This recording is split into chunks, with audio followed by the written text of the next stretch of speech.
Hi everyone, I'm Mireille Wibberolsted. I'm an interior architect, a designer, and I'm the Director of Digital Experience here at LCI Melbourne. But welcome to my home today. I'm so excited to be running this workshop called Thinking 3D. It's a virtual workshop where if you ever wanted to try your hand at SketchUp and taking one of your 2D drawings or ideas and modeling it into 3D using this platform called SketchUp, it's a really innovative way to actually translate your design ideas, which then you could, if you wanted to 3D print, for example, or wanted to use those drawings to pass on to someone to actually put one of your ideas into production, or even further manipulate digitally using a variety of other software as well, today is the workshop for you. So there are a couple of things that you'll need for this workshop. And I'm going to share my screen in a little bit where we'll actually start going through the software itself, but obviously you'll need the software first. So there's a variety of different ways that you can obtain the software. You can try the free trial today or purchase Google SketchUp using your web browser, or SketchUp has a free version which you can actually use inside the web browser itself so that you don't have to download the software. So whichever option you want to choose for, make sure you have that handy and ready before you start the next section of the video with us today in order for you to make the most of it. The last part of the workshop itself, we will be looking at some personalizations. So whether or not you have a cool wallpaper that you're thinking or texture that you want to use, you can download that, whether it be from the internet or even taking a simple snapshot off your phone and just uploading it to your computer that you have it handy as a JPEG file. Have that ready. It's not a must-have. It's just one of the sort of little further techniques that I'll be showing you in the workshop today. Remember, you can always go back if you've missed a step or if I've gone too quickly using this video today to process some of these basic elements that we're going to learn. I will sort of give you a bit of an introduction. So we're going to go through some of the basic 2D and 3D modeling tools in SketchUp, and then we're also going to learn how to draw an interior object. So we're going to draw a table, a dining table, and a bench that goes alongside that. But by using these principles, you can apply them to any of your design and artistic concepts. So you don't have to want to be interested in interior design to take this workshop. However, I'm showing you some basic sort of tools and objects that, as an example, which then you could apply to your creative projects. I hope you have fun. And as always, if you wanted to know anything more about our program, or you're hooked on just having this small snapshot workshop with me today, feel free to reach out to us at lcimelbourne.edu.au and contact one of our admissions team who will let you know about all of the amazing courses and programs we have on offer. So as you can see, I've jumped up onto my computer screen, and I just wanted to quickly touch base on the type of SketchUp that you may have downloaded, or whether or not you're choosing to use the web browser version. Should you have the app, I'm running on a Mac, but should you have the app on your desktop, PC or Mac based, it might look a little bit different. And I'm going to jump on to the actual version of it itself, whether you're using the free trial or you've actually bought SketchUp or you have it installed on your computer already, or if you're choosing the SketchUp free version, which you can actually model out of your web browser. So I just wanted to quickly have a look at what that looks like. If you jump up onto sketchup.com and go to SketchUp free, you can click the button that says Start Modeling. And it's going to ask you to create a Trimble account, which I've already done. So once you've created that account, you should be able to log in here, and this should be the home page. I'm going to minimize this for a second. If you have the app downloaded onto your actual device that you're using, this should be the welcome page that you see when you open it up. And I just want to talk a little bit on the interface because there's a few different templates that you can use when you start out. So the templates purely are aesthetic, but the important aspect of it is the idea of units, so which units you're going to draw in. So within industry, in the interior and sort of product design facet in Australia, for example, we run in millimeters. However, should you want to choose and work in meters or centimeters or even in inches, for example, you're able to select the template applicable to yourself. So for today's class, we're going to actually jump into the architectural template, which is just the style, so what it looks like. But what's important to note is the millimeters unit of measurement. So I'm going to click on that, and it should open up your template for you. So to get started for the workshop, we should see something similar to this. I'm just going to jump back into the web browser just for a second so that you're able to have a look. Should you be running on the web browser and you've gotten to this welcome page, in order to select the correct template and units of measurement, you're going to click on the Create New button at the top left-hand side and also click Simple Template in millimeters, and that should get you to a welcome page here. So I'm not going to jump back and forth throughout the workshop into the two different interfaces, but I just wanted to make mention of one thing. The toolbar in SketchUp, if you have it downloaded on your computer, looks like this. So this is the one predominantly we're going to be working in today. However, if you're in the web browser, you can note that the tools look slightly different. However, when we go into a little bit detail shortly, you'll notice if you hover over the icons themselves, they do actually tell you what they are, and so therefore you're able to make reference to the icons I'm talking about. So we really are just going to work on a few of the basic tools like the line tool and push pull and things like that. So just hover over the icon and make reference to the same icon that I'm talking about in the app. If there are any confusions, always happy to jump on a Q&A at the end of the session. So I'm going to minimize that guy for now, and I'm going to jump into the use of Pro. One thing, sometimes when you start out, this large tool set might not be there. So for example, if your platform looks like this, don't fret, we haven't gotten rid of our toolbar. He might just not be up and ready for you. So we're going to click on the top icons over here into the view option, and you're going to scroll down to the third item that says tool palettes, and that toolbar that I was referring to is called the large tool set. So if we jump on large tool set, you can note that it comes up here, but you do need your set of tools here to be able to start drawing. Once you have that all ready to go, I want to just take a minute to talk a little bit about the axes that we're drawing in. So when you draw on paper, for example, or you draw, if we think about like orthographic drawings, we sometimes might talk about something in 2D. So it has an X and a Y axis, so sort of horizontal and vertical. However, when we draw in 3D, there's a third element that you're going to take note of, and that is obviously your Z axis, which is going up and down. So in SketchUp, the way they denominate the three different planes that you're going to be working in, the axes, is by color. So we're talking about our X axis is the red, our Y axis is the green, and then our Z axis is the blue. So blue, really, you're going up and down in space. So from the ground level up into infinity, into the sky, or even into the negative space down below, and then you're moving in positive and negative directions in the green and the red. So it's really important to note that, so that when you are drawing and you're drawing a line, you're aware of which axes you're actually drawing into. And you'll see when we talk about this a little bit later, it'll start to make sense because the lines will color themselves when you're in line with that axis.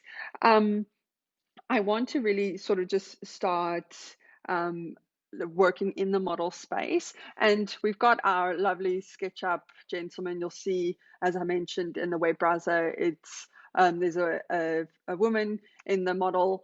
It's irrelevant really, but you can simply have a click on that the person. It's sort of just there for scale to note from the beginning, and when you click on them, you can note that they go into blue, and you're going to press the delete button or the backspace key on your keyboard and get rid of the icon that you have, so that we've got a clean surface to start working on. And I'm going to just touch on the toolbar for a second here as well, because we're going to look at some of the basic tools that we're going to work in. So the first one for 2D drawing techniques is going to be how to draw a line, because it's the source and the first point that you use when you're drawing any type of shape or illustration in the 3D model. So the icon we use to draw a line is the pencil icon over here. So as you can see, if I hover over it, it says line, and it even has the letter L as a shortcut. So should you use the capital L, or just even L on your keyboard, and click on it, you'll note all of a sudden I clicked on L on my keyboard, and all of a sudden my select tool, my mouse, has gone from being an arrow to being a little pencil. Similarly, if you click on it and hover away, you can note now all of a sudden my mouse is a pencil. So what we're going to do first is just click anywhere on your screen to assign the first point. So normally when I start a drawing, I like to start at this origin center over here, because then I can actually use that 0 point to indicate any measurements, but it's not required. So I'd love to for you to have a play. But one thing you'll notice, if you click on the pencil tool first somewhere on your screen, and you start to move away from that line, you'll see it actually is following you, and it's as if you were drawing a line on a piece of paper. Something interesting starts to happen. So even though I have no idea where I started my point in the first place, if I hover and shift across to in line with the green axis, you can see my line all of a sudden goes from being black to being green. So it's following the trajectory of the green axis, and it's actually running in parallel. So I know that I'm moving into that vertical position. Whereas if I hover across to the right hand side of my screen, you can see it starts following the red axis, and it even tells me that it's running in parallel by turning red. So we're going into that horizontal space. And similarly, if I hover up on my screen, all of a sudden you can note that it's going up and mirroring the blue axis into that infinity Z space. So if I press escape, all of a sudden I don't make my line. But what I'd like us to try and do is, if I hover over that origin and I meet my pencil in the middle, it notes to say, hey, you maybe want to start drawing your line from that center point. So it's where the blue, green, and red axes all meet. And I'm going to click on my pencil again, and now start to hover away. And when I hover away, I can draw my line. So how would I finish the line? I can move along my green axis if I want to, or I could free form my line if I want to.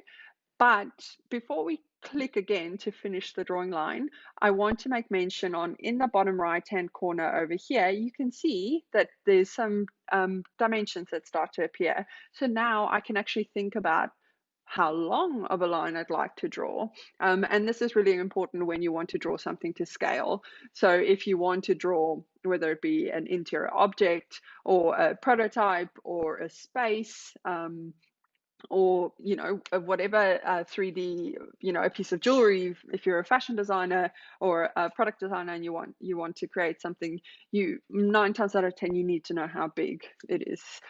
So we want to be able to use those measurements. So if I hover along that green line now and I further scroll, I can sort of see that I've got a length there. And for the moment, just for this exercise, I'm going to click somewhere on my mouse again, and you can see I have an endpoint. And again, all of a sudden, I have another set of lines. So am I going to start drawing another line, or do I want it to end there? Should I want it to end, I click the escape key. Now, all of a sudden, I don't have a point, and you can see my line is neatly indicated there.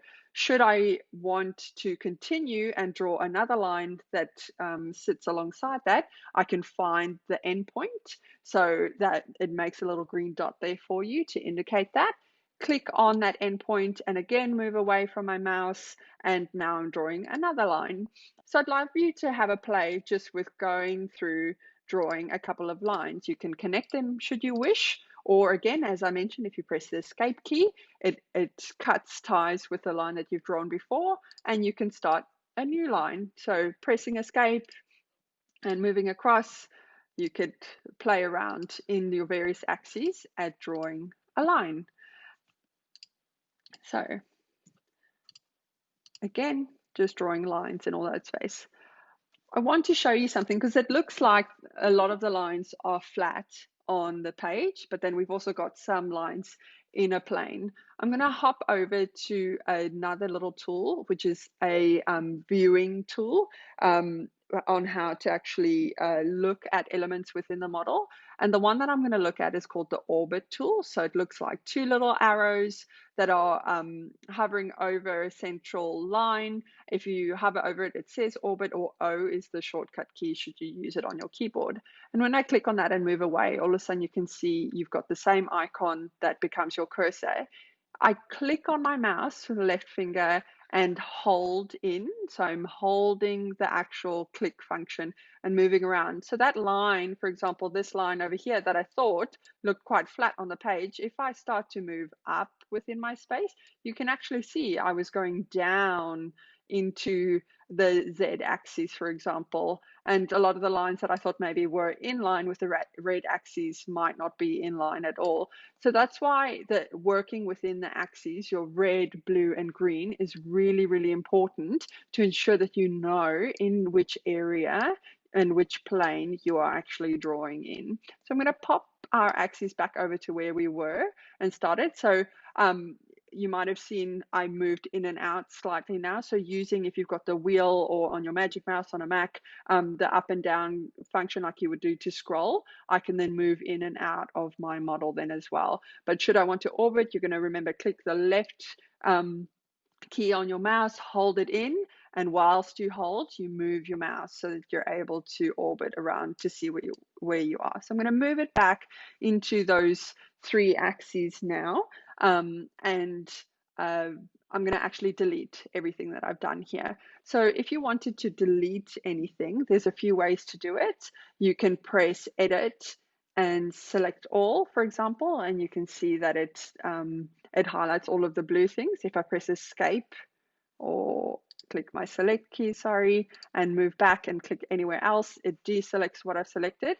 You can click and hold and drag across, and then it highlights anything there for you as well. Or you can simply click on each of the objects, click the delete key on your keyboard, or you've got this eraser function on your toolbar. So by clicking the eraser, hovering over the line, you could delete the lines that you didn't want anymore. So obviously, once you've gotten into a more complex part of your drawing and you don't want to just simply delete everything, using the eraser function might be a suitable option. So I'm just going to go ahead and delete everything I've got. So I've got a fresh plate to start with. So now that you've learned how to draw a line, we're going to go one step further in our 2D drawing techniques and look at drawing a rectangle or a square. So yes, you could use your pencil tool. So again, I have it over the pencil tool icon, and I could start even in my origin. And this time around, instead of just having a free dimension, I want to actually maybe draw something that is 50 millimeters long. So I'm going to click on that origin. I'm hovering away along the green axis, and as you can tell, I've already hit 966 millimeters on my little unit function down here. So how we want to control what we're doing is by simply entering in the amount that we want the measurement to be. So got my mouse just hovering over that green axis. I haven't clicked on anything on my mouse as such, but I'm going to type in the numbers 50 with my keyboard and press the enter key. So something happens there. All of a sudden I can see there's a green endpoint, and it's already giving me a new line to zoom to look at, but I've zoomed so far out I can't see what I'm drawing. So I'm going to zoom in with my mouse, and as I get a bit closer, I can actually see, my 50 millimeter line is actually sitting neatly there for me. And I'm not going to press escape this time. I'm going to continue on because I'd like to draw a 50 millimeter square. So I'm going to keep my mouse in the pencil tool, hover along in that red axis. And again, you can see already now as I move my mouse across, I don't want to have to sort of slowly move it to that I can get to 50 on its own. I can simply type 50, press enter again, and it's done the work for me. And similarly now I'm going to move across along the green axis again, And because I'm quite close to the red axis, it helps me, it guides me to say, hey, I think you want to get to that red axis. So it almost jumps there for me, but I could still press 50 and press enter. And now again, I'm going to move all along the red axis and go back to the origin because it knows that that's home. So I'm going to click endpoint of my origin. And once I've done that, something interesting happens. So instead of it having 4 lines that are just in a shape, SketchUp is smart, and then it tells you, hey, you've joined 4 lines together. I think you want to make a surface. So now all of a sudden we've gone from having 4 lines to actually drawing a rectangle, and it's filled it in for you. And the reason why this is important is because it's now given you a surface that you can do stuff with. So either you can cut away from the surface, or you can fill the surface and start creating a 3-dimensional shape. So for example, I've shown you the way of doing that manually. So by using the line tool and drawing each of those shapes. But SketchUp has a different option where it will actually use 2 diagonal points and do that for you. So I'm going to go ahead and click my select tool. So that's the arrow, our default one. I'm going to hover.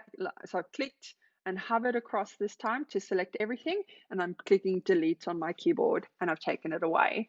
And so instead of drawing lines, I'm going to go to the next little icon that's underneath it, and you'll see it notes it's called the rectangle tool, or R on your keyboard. So if I click that, all of a sudden my pencil becomes a little bit more interesting. You can see it's a pencil with a little rectangle beside it. So what happens if I start in the origin again this time, I click and I'm dragging away, instead of having 1 line, I've actually got multiple lines. So 4 sets of lines that are actually all moving along at the same time. So if I just free form and I want it to be a rectangle shape, I can literally hover my mouse to where I'm happy, click once, and again, it's done that work for me. And you can note that in the dimensions in the right-hand corner, you can see it's 29 millimeters wide by 97 millimeters long. And should you want to know and quantify what those dimensions should be, you're going to do the same thing. But instead of typing 50 and pressing enter, you're going to do 50, comma 50. So then it would take the X and the Y axes. So what I'm going to do again is click my select button. I'm going to hover over it, grab everything, press delete, and show you what I mean. So I'm clicking my rectangle tool.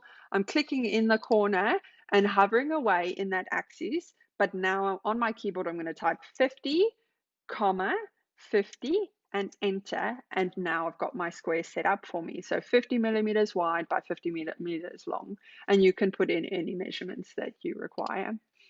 And should you want it to be a rectangle, obviously you would make the dimensions longer. So 100 millimeters long and 50 wide, and so on and so forth. I've shown you a rectangle and a square, but what if you wanted a round shape?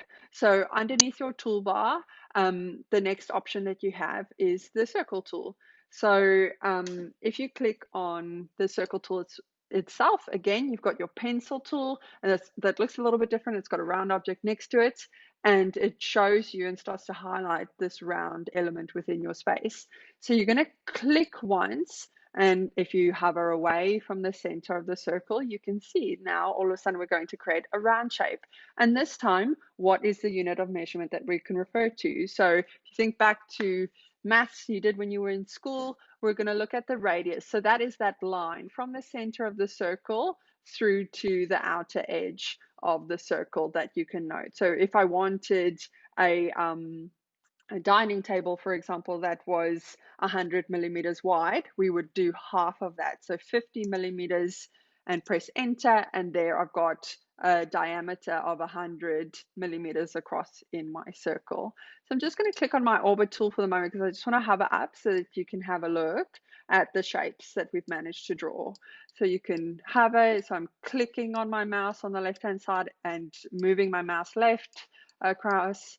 Round and round and round we go. So as you can see, I've drawn on the green and the blue axis. So they're flat shapes at the moment.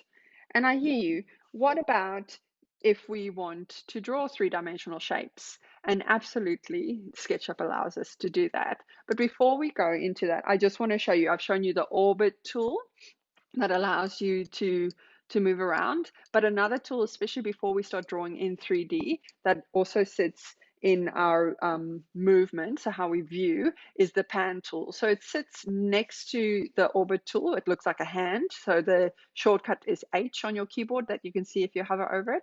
But if I click on it, especially when your model starts to get a bit bigger and you might need to move further away along the plane, you'll see if you click on the hand tool, click, hold, and move, all of a sudden I can pan across the area of my model. So you can see I can't, I would need both of the tools. So the orbit tool to turn the model around in whichever plane, but the pan tool that if, for example, I wanted to start drawing something in this space, I'm going to move across and then I can make space to draw the next element in my model. So using these movement tools, the pan and orbit tools, will really help you get visibility on where your model is at. So especially, for example, if you wanted to move into the space underneath it, you would set up your pan first and then use your orbit tool to be able to see at what's going on. So have a play with those two functionalities just in order so that you can start getting comfortable with how to orientate your space of your model.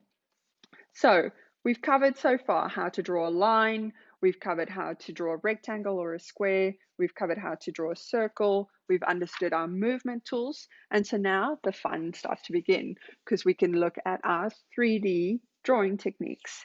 So the first one that I want to explore is the push-pull tool.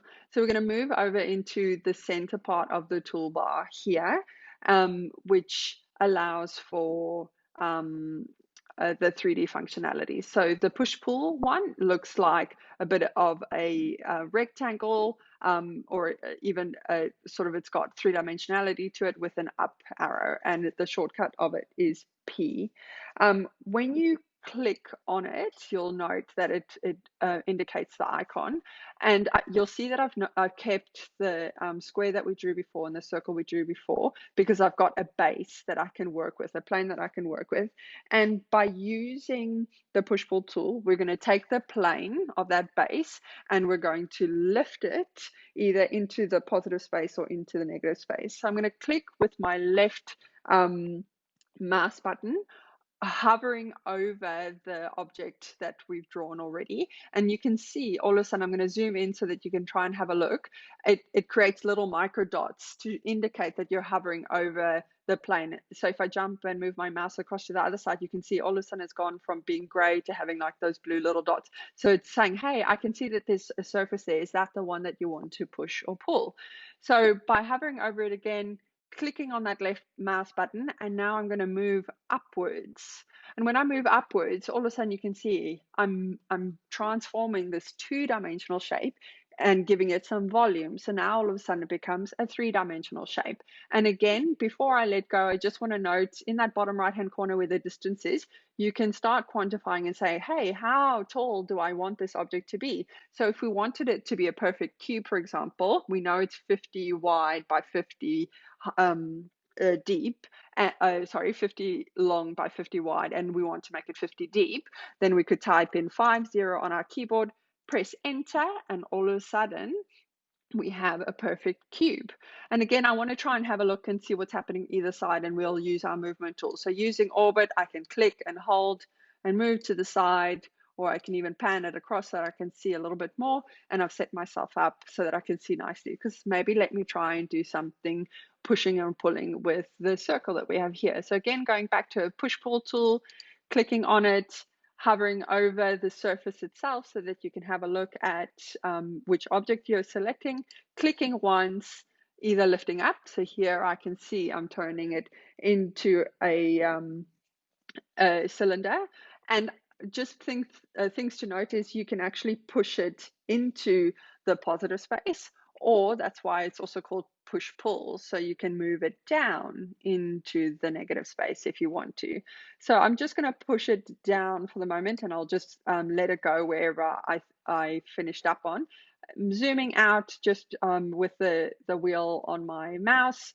And I'm going to use my orbit tool then just to change my field of plane. And here you can see, so with my cube, I went up in a positive number on the blue axis, but with my sphere, with my cylinder, I actually went down into the negative space. So it would be a negative value in your Z axis.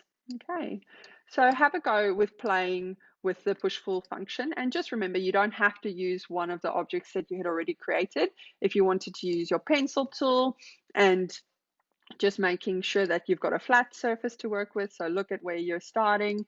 You could play around with the different functionalities, draw yourself a shape as soon as you close it and you know that it's closed properly by having the plane, so a gray sort of base that it creates, using your push pull tool, hovering over it and clicking up, and now all of a sudden you can give it some form.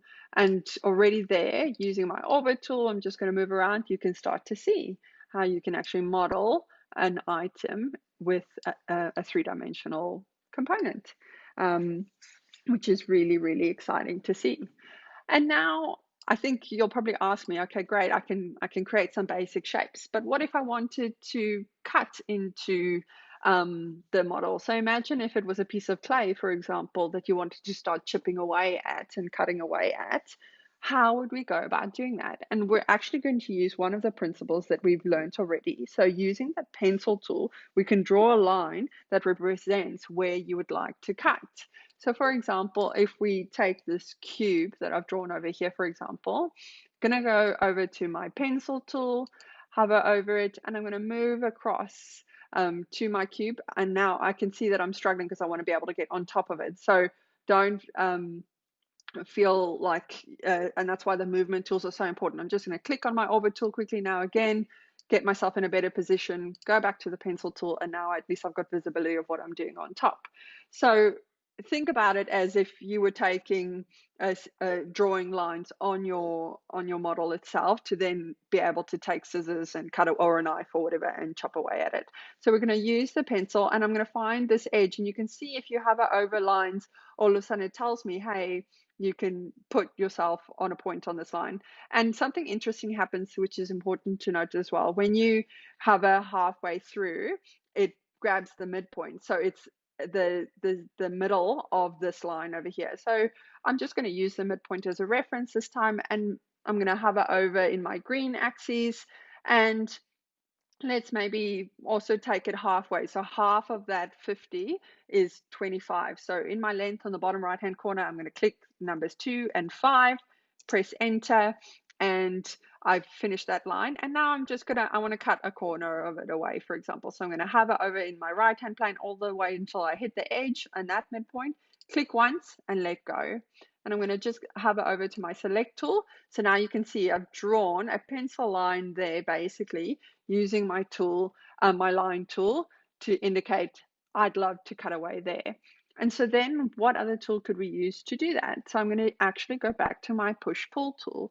Push pull, I'm going to click on it, and now something interesting happens. When I'm hovering over those surfaces, because I drew those lines, it's now divided it up into two planes that I can actually, surfaces that I can have a look at.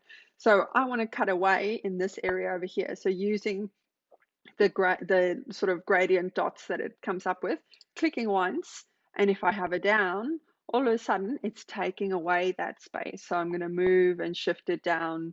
If I wanted to, I can see that it's 20 millimeters away from what I've had. Clicking on my orbit tool again, I'm going to click up and have a look at the view of the work that I've done.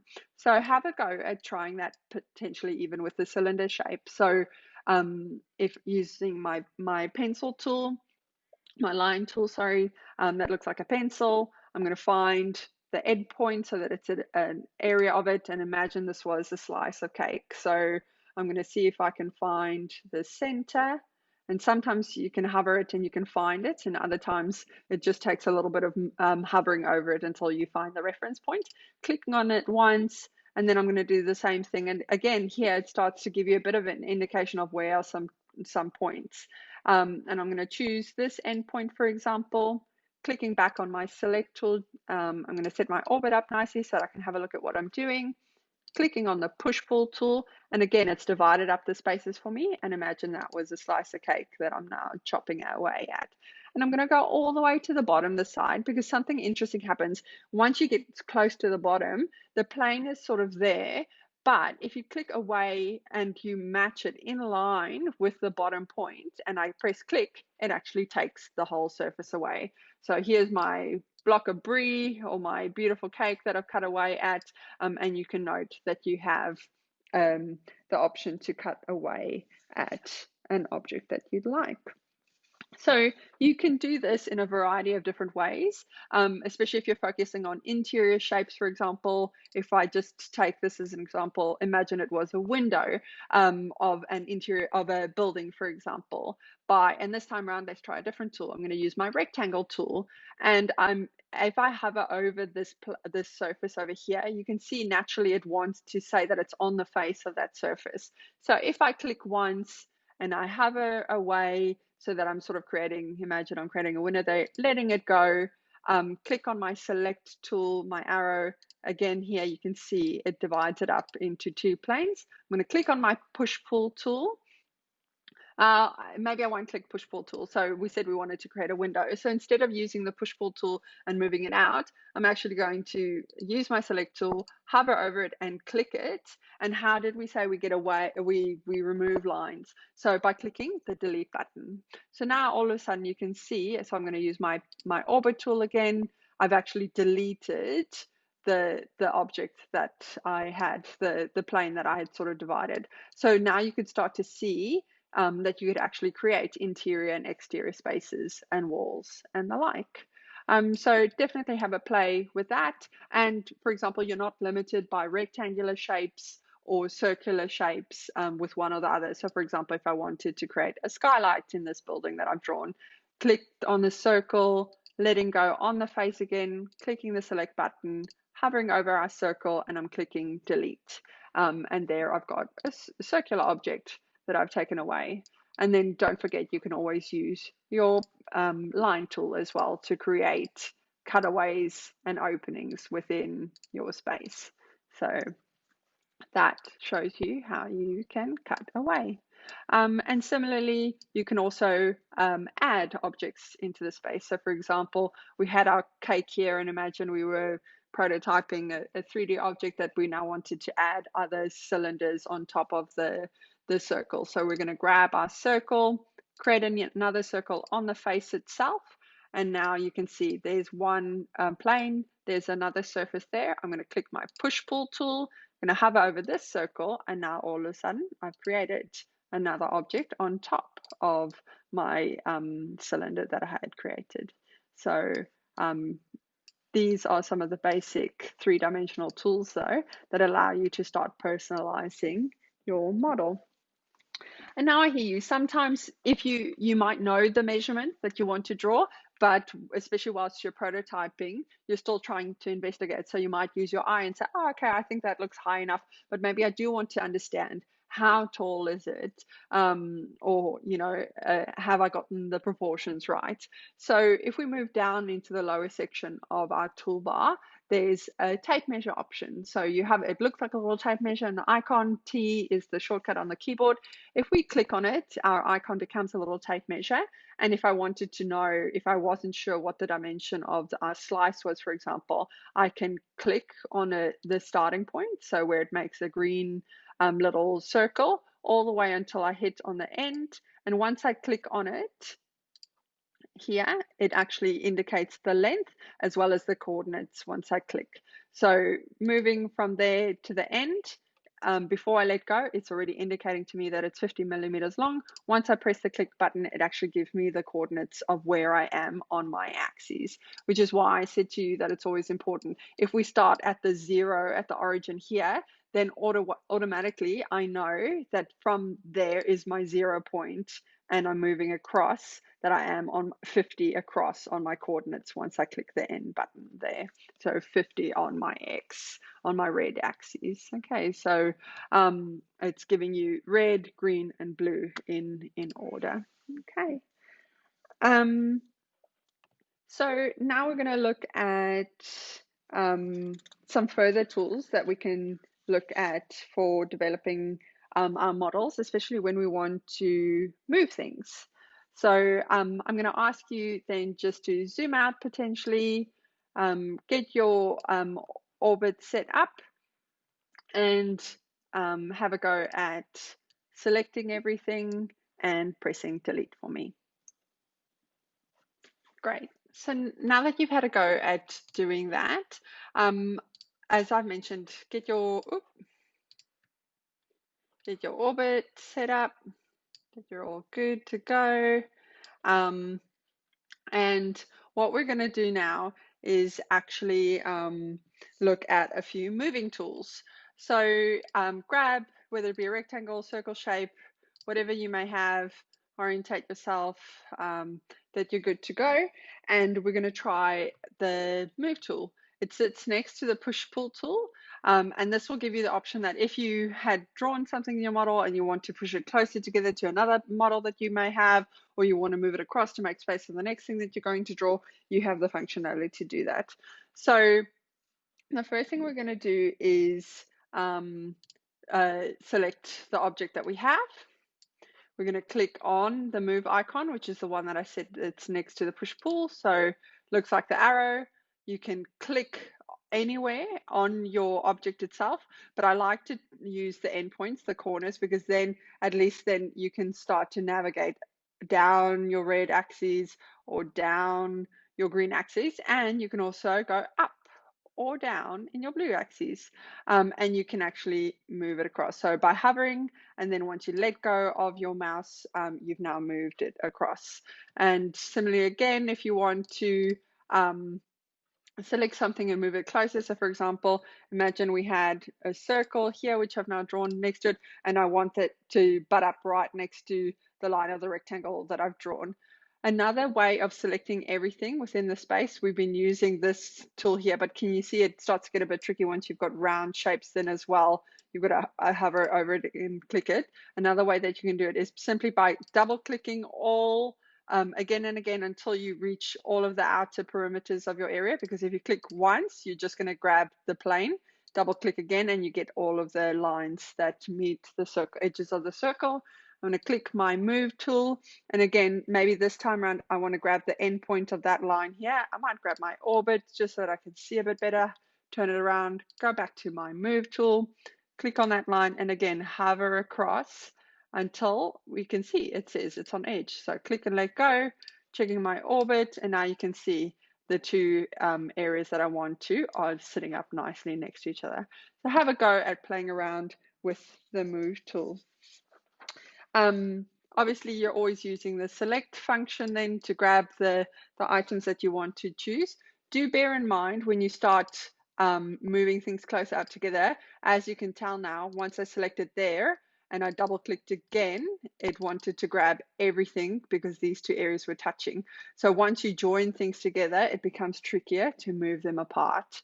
So otherwise, keep them separated should you not want them to get interlocked with one another. Okay.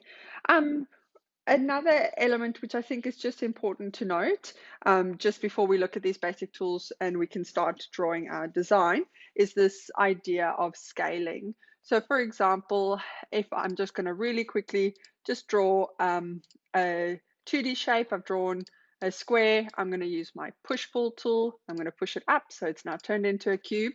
But imagine I have a really small cube and I decided, you know what, I actually want it to be double the size. Without having to delete the whole object and start from scratch, we can actually scale it a bit bigger. So I'm going to grab the entire cube, and the scale button that you're going to press sits underneath where our move tool was. It's this guy over here. It looks like a square. If you hover over it, it says scale with a little arrow. Once I click on that, it's similarly to, you know, if you're scaling a JPEG image in a PowerPoint presentation, for example, it creates all of these little nodes here for you that you can click and diagonally move across, and now all of a sudden we can scale a bit bigger.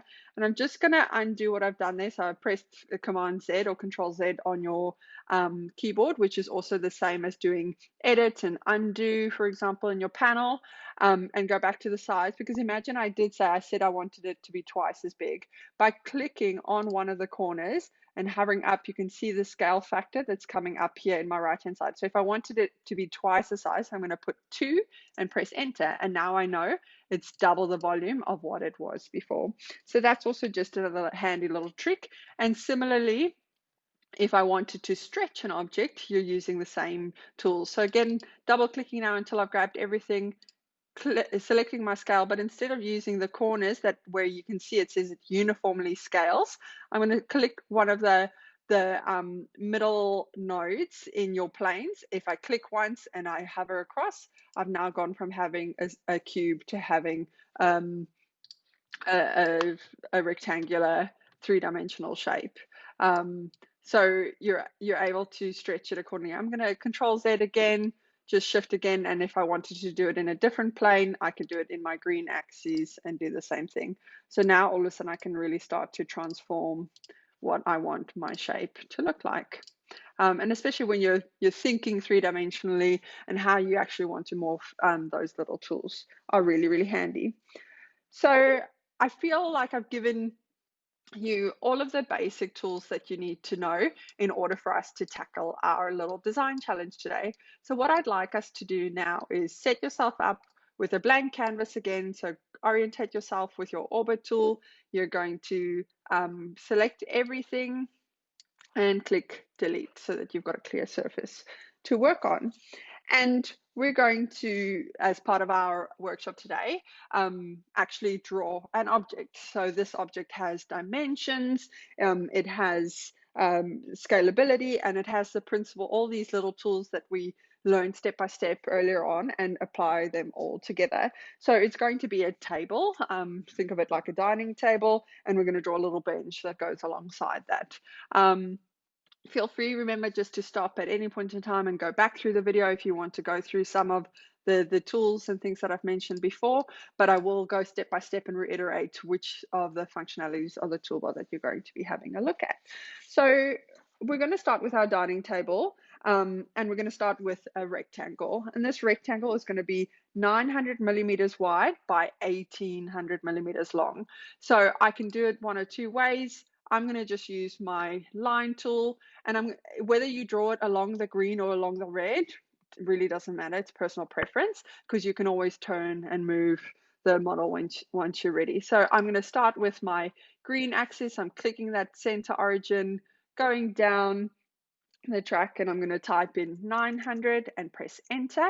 And now you can see I've drawn a 900 millimeter line, and I'm going to go along my red axis here so that you can see my pencil goes red. I'm going to type in 1800 and press enter, and I'm going to go do the same thing along my green axis again, 900 and enter, and I'm going to go all along my red plane here, just back to the origin. So either I can type in 1800, but I can see that it's looking for that endpoint, that little green circle. So I'm going to click on it, and it's created our rectangle here for us now. The next stage that we're going to do is actually turn it from a 2D object into a 3D form. So I'm going to look for that push-pull tool again. So in the middle of your toolbar, it's the P on the shortcut. Push on it, and I want to give our dining table a bit of height. So on average, I'm just going to orbit for a sec and get it ready. On average, a dining table would sort of sit between the 750 millimeters in height. So I'm going to click on the surface here, and you can see it goes grayed out, the gradients. Click on it once, hover up into your Z axis, and I'm going to type in 750 and press enter. And now you can see I've got 750 there. And I can always go back to my tape measure tool. So I'm going to grab my tape measure there and just click on that first point down to the bottom, and you can see on the right hand side it's indicating to me on the tape measure, yep, it's 750. We're sure that it's good to go. Press escape and go back to our select tool just to be out of the tape measure functionality. And now the next bit is we've got a rectangular object. We want to actually turn it into a table. So we need to give the profile of the table to the legs and to the top itself. So how we're going to do that is actually cut away into the shape itself. So I'm going to orbit and get it on the long way like this for me here so that I can see it nicely. And on this bottom right hand corner, I want to create a profile of 50 millimeters. So I'm going to take my line tool again. I'm going to have it in just by zooming in on the circle, the wheel of my mouse. And I'm going to grab that endpoint at the bottom there. And I'm going to click once and I'm going to move it in and I'm going to type in 50 and press enter. And so it has actually created that line there for me. And that line, that endpoint, is where it's green. The little blue mark is the midpoint of that line that I've actually drawn. So we're going to go up into the table now because I'm actually going to cut out the profile of the legs all along here. So how we're going to do that is actually then find that endpoint of where you've drawn it. I'm going to click once and I'm going to start hovering up. And how you know that you're hovering straight instead of going skew is that your line actually becomes blue. And what we're going to do here is actually take it all the way up. And if we had drawn 750 there, if we wanted that profile edge of 50 across, we're going to take that measurement up to 700. So I'm going to type in 700 and press enter. And you can see it finishes off there for me. Now I'm going to hover across. And we know that the width of our table is 900. And if we've got 50 profile on each side, it leaves us with 800. So again, I want to make sure that we're moving across that green axis, because otherwise if it sort of looks like it is on the face, but it's not 100% straight, I could be drawing a skew line. So the way that you can ensure that you're on the right plane is by making sure that it's matching the color of what the axis is. A short little trick, which is really handy, is if you found that green axis and it sort of made the color, if you hold down your shift key when you do it, it actually locks it in for you. So now you're 100%, and you can see the line even goes bolder, so that you're 100% sure that where you're at, it stays locked into position. But what we're going to do is we're going to finish it off at 800 because that takes the 15 profile on each side away. So 800 and press enter. And we finish it off there. And now we want to finish the profile by going down. So from that point again, all the way down until it meets the edge. And again, you can see it's making a blue line, so I know that it's mirroring the Z axis. Clicking once, and now all of a sudden, if I click my select tool, you can see it's created and divided two spaces for me. And what we're going to do now is, you can see we've got the profile of our leg in one plane, and we're actually going to cut all of this grayed out bit here that I've selected away. So how we're going to do that is by using the push-pull tool. So I'm going to grab push-pull. It's the icon there in the middle. I'm going to click onto our surface here. I'm going to click once, and you can see if I were to pull it forward, I'm going to create more volume, which I don't want to do. So I'm going to push away from me all the way through to the end. And now you can see I'm scrolling along that plane, and now I can't see because I can't see where I'm going to. So there's one or two things that you can do. Either you can find an edge that you feel, so we know we wanted to go all the way to this end edge here, so I could click here at that end point and click and let go.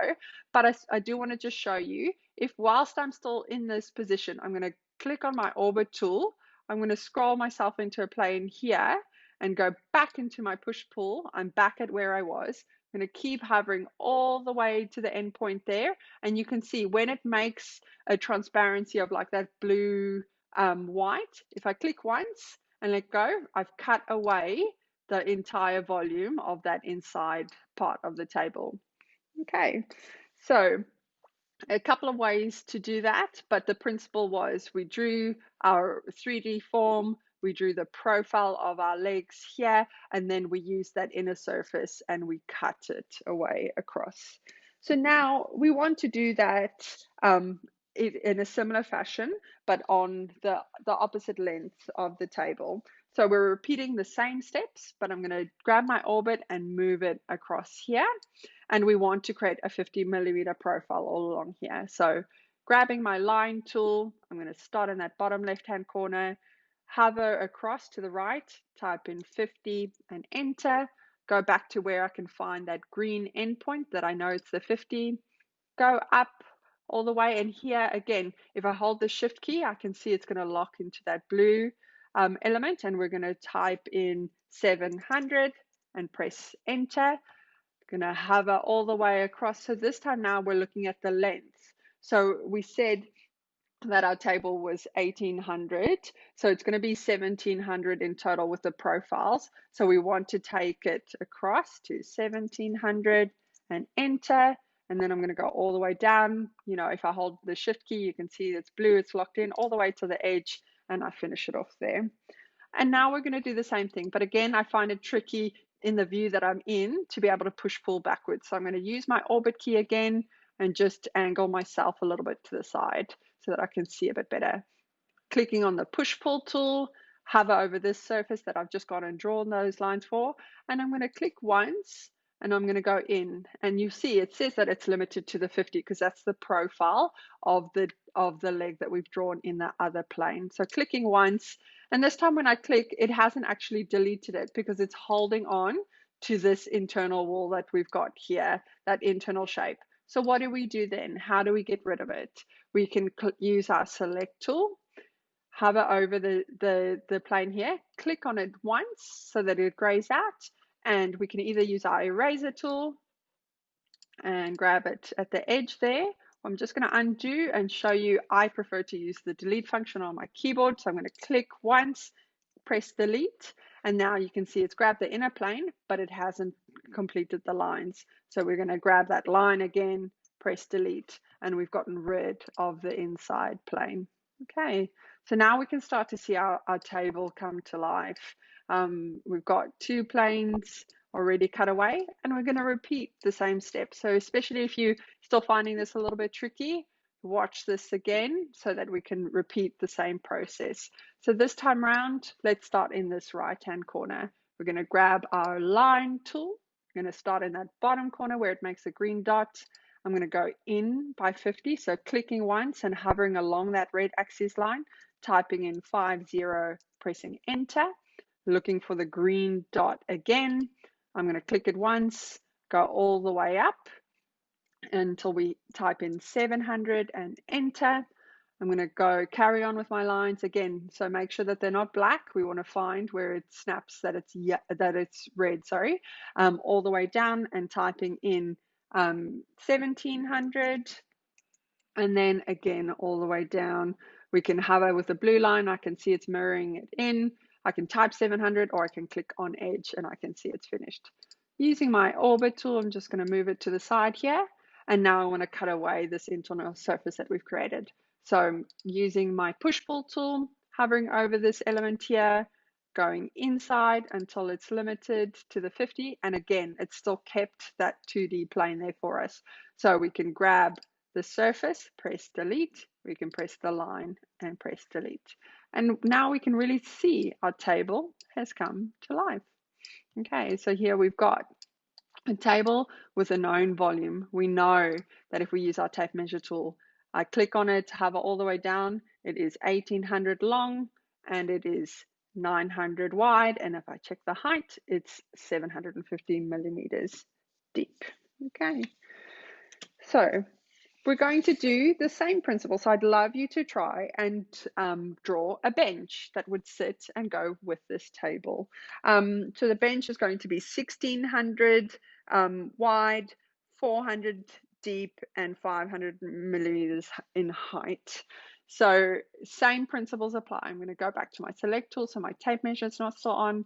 I'm going to orbit myself in a position where I can comfortably draw my bench. So whether you want to draw your bench on this side, for example, that's great. If you want to draw your bench on this side, that's also fine. Or if you want to draw it completely separately and then move it closer together, it's entirely up to you. So if we go through the process, I'm going to go a bit quicker this time around, and I might even use the rectangle tool at first. So I'm going to start.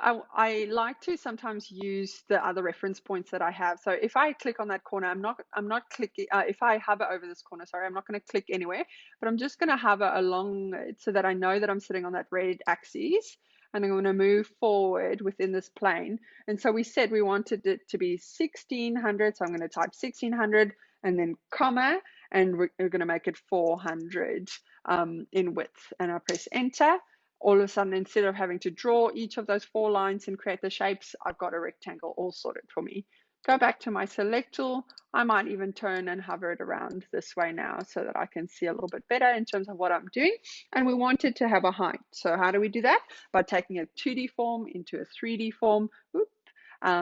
Careful, that does happen from time to time. If you zoom in and out with your mouse, quickly you can find that happens. So just make sure you zoom out again. I'm going to click my 3D tool, which is my push-pull tool, hover over the shape itself, the plane, the 2D plane that we've got, and move higher into the positive space. And I'm going to type in 500 and press enter. So now you can see, again, we've got a 3D form that's starting to take shape, but we want to create the same profile in the leg as what we did for the table. So I'm going to go to my select tool, just so that I can get out of the push-pull, make sure that I'm in a position where I'm comfortable to be able to draw the lines that I want to. And let's start with the lens first this time. So I'm going to grab my line tool. I'm going to start in that endpoint, move inwards, type 50, enter, find my green dot again, go up into the Z axis, and this time around we want it to be 450, press enter, kind of hover downwards to my red axis. And remember, I'm not clicking anything. I'm purely, once I've clicked once, I'm just hovering and moving my mouse downwards. And we're going to type in 1500 and press enter, and then hovering down again in the blue axis all the way till we hit the edge. Grabbing my push-pull tool, I'm going to click once and actually go all the way inwards until you can see that you've hit the face and you've cut away the bench. So that bench actually looks really great just with sort of a 3D profile that way, but I want to actually mirror the legs that we've done on the table there as well. You can always personalize it should you choose to do a different shape, but for today's exercise we're going to go through the whole process. So again, I'm going to grab my line tool, grabbing the first corner, going in by 50, enter. I'm going to click my green, go up all the way through till we hit 450, enter, hovering away into the green axis, and this time around we're going to get to 300 and then go down all the way to the blue axis. And again, I'm going to go into my push-pull tool, push once, all the way till it's offset, and again that 2D surface remains this time. So we're going to click on the surface, press delete, click on the arrow, press delete. And now we're going to repeat those steps for this area over here.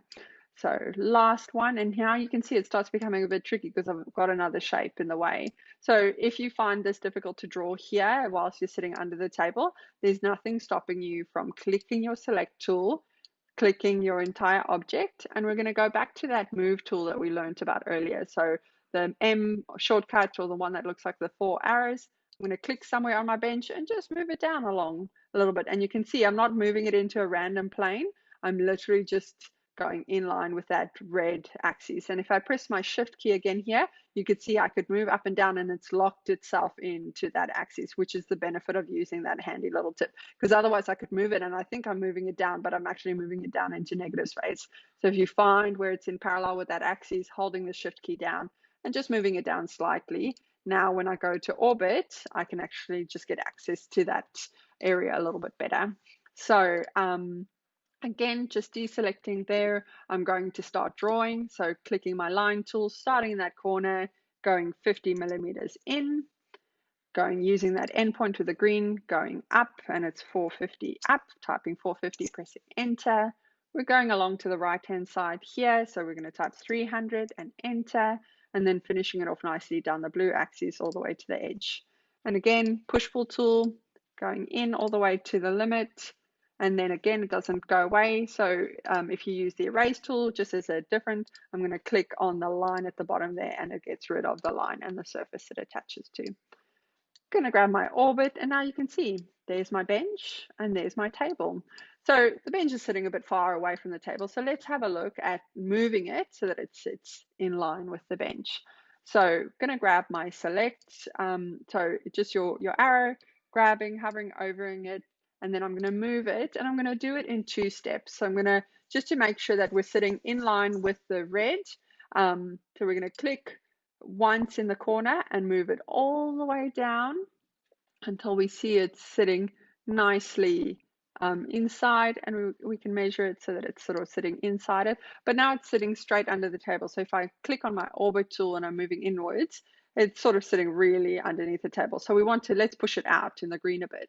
So whilst it's still selected, clicking on that move tool again, finding a point here and then scrolling down, because look, it naturally wanted to navigate that way. We don't want it going down the red, we want it going down the green, so that we can sort of see that it sits in line with the bench and the table. So using my orbit tool, I'm going to hover up now, and there you can see we've drawn a bench and a table.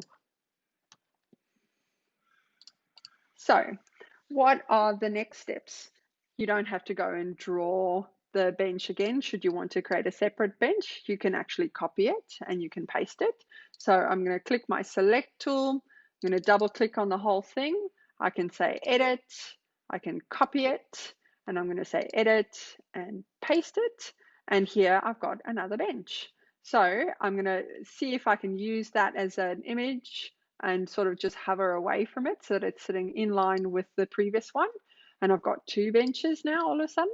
And now using my move tool again, I'm going to grab that first point and then just hover along the green plane and move it across to the other side and sort of sit roughly around there.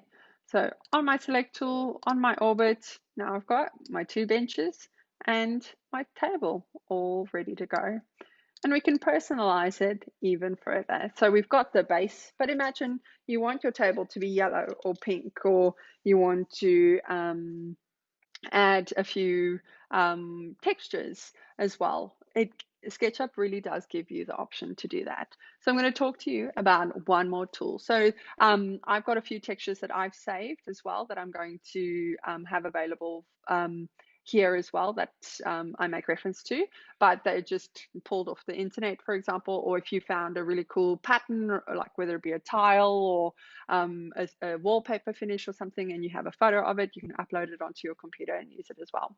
So the principle of the tools that we're going to be talking about is called your materials. So it's indicated in your toolbar by the paint bucket over here. So if you hover just underneath the select tool and look at the paint bucket, there's a panel that comes up here. I'm just going to move it across to the right so we can have a look at it a little bit better. And already it says that there's a couple of colors in the model. These colors here are actually the gentleman that I got rid of when we first started. It was his t-shirt and things. They call him Mark. So if you hover over it, you can actually see it says Mark's wrist, his skin, his shoes, etc. So that's why those colors are there. But if we hover across the top here, there's a few different options of how you could select colors. You could use a color wheel, you could use a sliding scale, you could use the spectrum, or you can even use colors that are little colored pencils, for example. So whichever one you prefer to use, any of those options are available. I'll talk about the little brick icon in a second because that's when we look at textured palettes. But for the moment, have a play with giving your benches and your table a bit of color. So for example, if I wanted the top to be yellow, I selected the lemon color on my pencil, and you simply hover over the surface and you click. So I've now made my top yellow, for example. Let me grab the plum color. I'm going to make the plum, the top of the bench plum, but maybe I want the whole bench to be plum. So every single surface, and here now you can see, oh, I can't get nicely underneath the bench. So that's why our movement tools, that orbit really comes in handy, because now I can shift my way underneath the tool and start coloring it a bit more. So again, go back to your materials option and click all of your surfaces that you wish to color. Okay, so even, and you can go as detailed on if you want to go underneath the feet, for example, you could kind of color underneath the feet if you want to. So it's entirely up to you.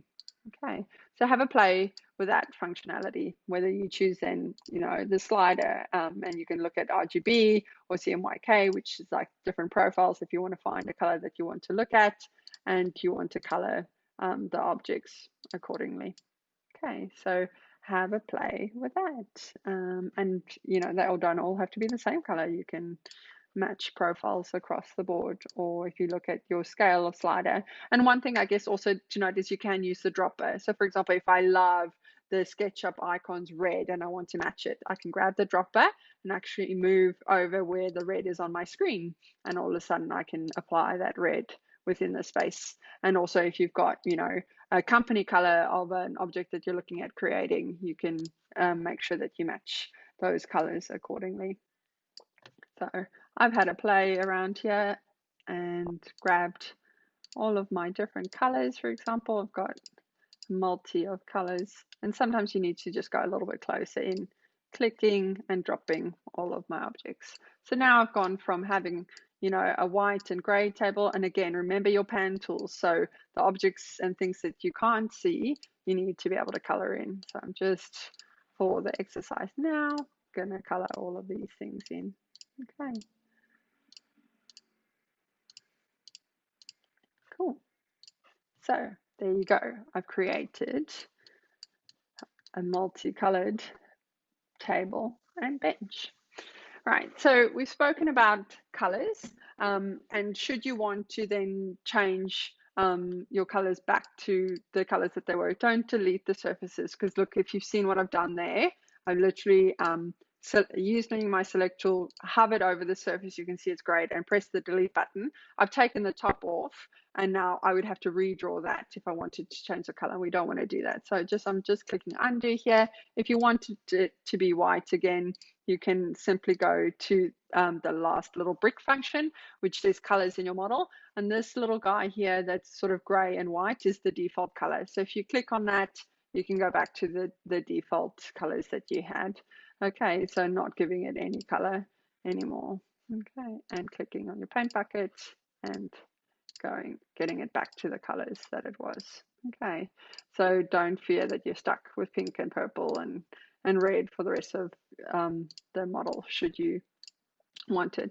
And simply also, I'm doing these surfaces individually, but if you grab the whole model as well, click on your paint bucket and click on anywhere on the surface, it'll take everything. So that I've put it all back to normal, but imagine I wanted to make the whole thing purple, selecting everything, clicking on your paint, your materials paint bucket icon, clicking the material you want and clicking once on your model. Now all of a sudden you've got everything in purple. Okay, so there's a couple of ways to do that. And the last thing I wanted to talk about was just personalizing your texture. So we don't just have to use colors, we can actually use images as well. So in that little sort of brick icon, where it says colors in model, if you click on that, you actually have a variety of different materials and textures, which SketchUp already has for you. So if you, for example, wanted to look at a metal table, for example, you can click on metal, and here all of a sudden you can actually see that there are some profiles of metal that already exist. And if you hover over them, they sort of give you a bit of an idea. So for example, stainless steel, if you wanted it to be a stainless steel top, I've now clicked on that material, I hover over the icon that you want, and by clicking it, similarly to how you use the paintbrush, now all of a sudden all of my tops of my bench have stainless steel. So do have a play around with that as well. So you can look at a variety, you know, if you wanted it to have timber legs, for example, then you could go into wood and choose a profile, for example, and give your bench wooden legs. And the variety of materials and textures. But I just wanted to, as a sort of a closing sort of function, because some of these materials that SketchUp have are great, but they're also limited in their color. Imagine you wanted it to be black timber, as you can see here in the wood panel, all of them are very neutral toned. So it doesn't really give you the texture that you want. So we can actually go about and import our own texture.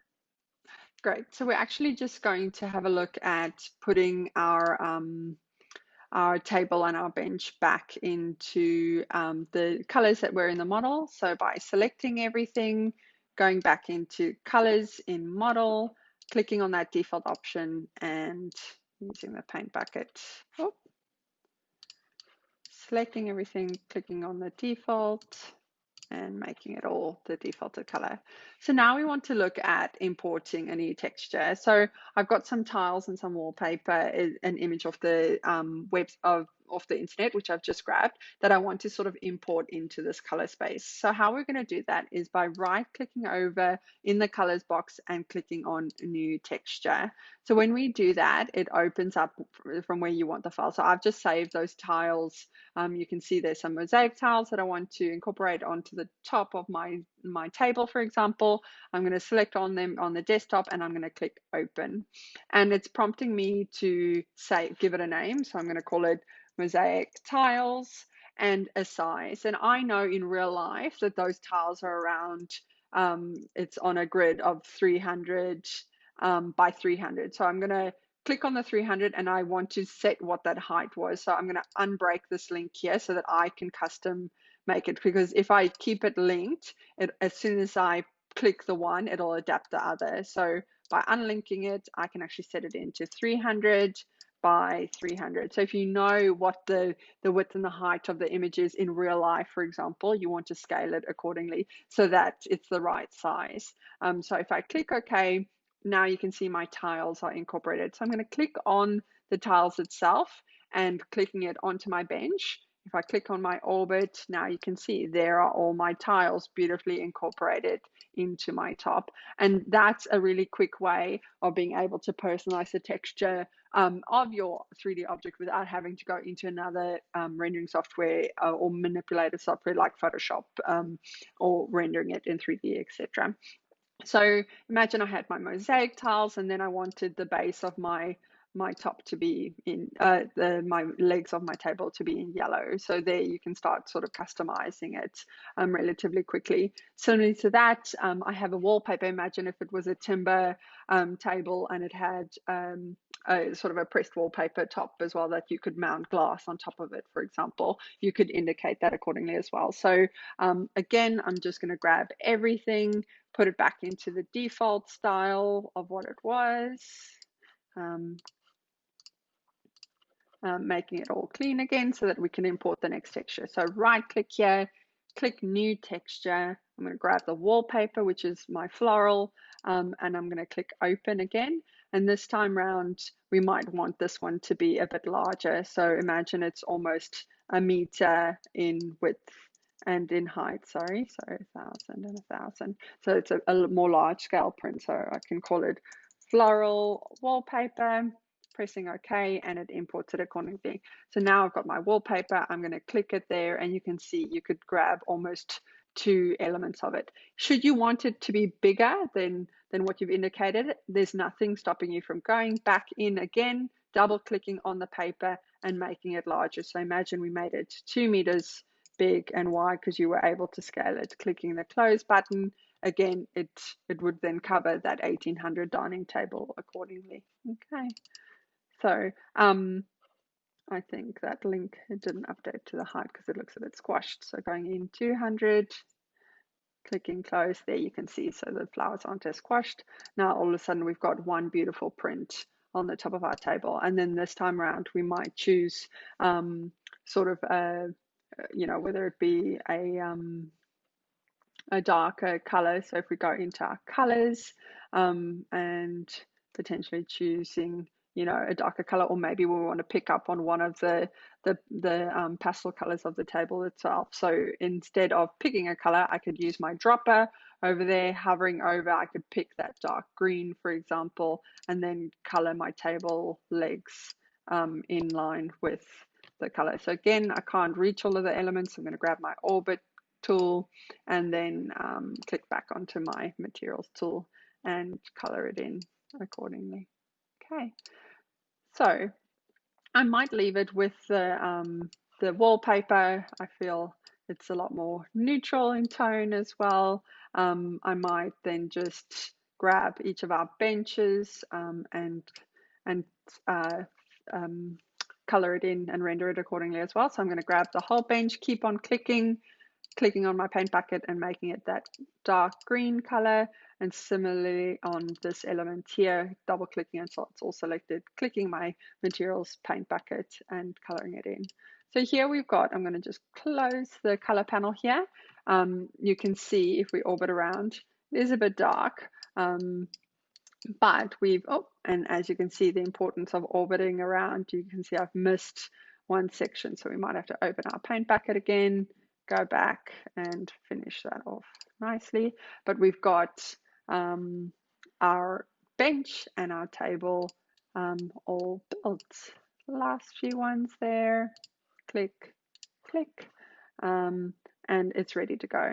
So what do we do from here? We've got this JPEG image, our 3D model that we want to potentially form into a JPEG image. Because imagine we have it, it's good to go, but we want to then export it so that we can put it in our presentation or send it off to someone in an email to say these are the things that we're looking at creating. So if you get it into a perspective that you're happy with, we can export it. So yes, you can save it as a SketchUp file. So the way to save that would be to go into File and click Save As. And when you save it as, the type of element is a SketchUp model. But yes, we can save it so that we've got it as a reference, and we can always go back and edit and design it or manipulate it further. But to want to put it into your presentation or to send it as an email, we're going to click File and actually export it. So we're going to export it as a 2D graphic, and that then compresses it as a flat image that you could then work. So once we click 2D graphic, we could say, perspective of our dining table and bench. I'm going to save it on my desktop just for today's exercise, and it gives me the option of the JPEG image there. If I click on the options, I can even set what size we want that image to be and set the quality on the best quality as well. For today's exercise, I'm going to leave it in the view that it is in there. Once I click export, it gives me that prompt that we're having a 2D graphic, and it'll save it to my desktop. So if I click in my Finder and I'm grabbing my desktop there, you can see I've actually got this image. So if I minimize that, double click on my image here, I've got an image which I could then pull into PowerPoint, InDesign, an email, etc. And you've got an image that you can work with. So from my side, that concludes the workshop part of the SketchUp Thinking 3D. I hope that you've had some fun trying to play around with all of the tools. Feel free to refer back to this handy video at any point in time. Have fun with it. Make mistakes. If you do end up drawing something in the wrong plane, just remember you can always click undo and just backtrack to where you were, or just delete what you've done and redraw it. But SketchUp really gives you some of those foundational tools to be able to model things in 3D. And I think what we've done today in the SketchUp model as well is a really great starting point for you to be able to apply some of those tools into a variety of different concepts. As long as you've got some measurements and you have an idea of which planes that you want to work in, the possibilities really are limitless. And I think especially for myself as a creative, once I started working in some of these digital tools, it really gave me another space of where I could actually really navigate and sort of open up my mind to what was actually possible when I think about creating in a three-dimensional space. And if this is really intriguing to you, we have a variety of different units in the programs we offer at LCI, everything from single units, our diplomas, to the Bachelor of Design Arts program that we offer that would really help you further develop some of the insights and tools that you've learned today. So I hope you've had fun. I look forward to hearing from you all soon. And at any time, if you've got any questions, feel free to jump onto the website, get in contact with us, and enjoy Thinking 3D. Thanks so much, everyone. See you soon. Bye-bye.